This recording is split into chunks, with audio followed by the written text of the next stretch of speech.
বিষ্ণুদেব কি সত্যিই শিশু হত্যায় কোনোভাবে জড়িত, নাকি তাকে জোর করে চাপিয়ে দেওয়া হয়েছে? এই অপরাধের শিকার হতে হয়েছে বিষ্ণুদেবকে। বিষ্ণুদেব এক ঘোরের মধ্যে রয়েছে। সে গীতাকে দেখে চিৎকার করে উঠেছিল।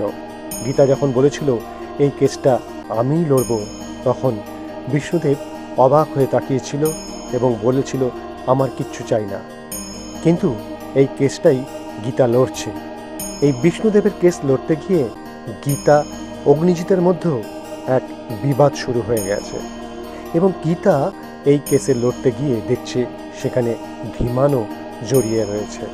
গীতা কি বিষ্ণুদেবকে এই অপরাধ থেকে আড়াল করে রাখতে পারবে?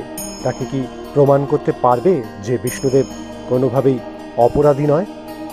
সমস্ত খবরের আপডেট পেতে দেখতে থাকুন বিনি পয়সায় বিনোদন।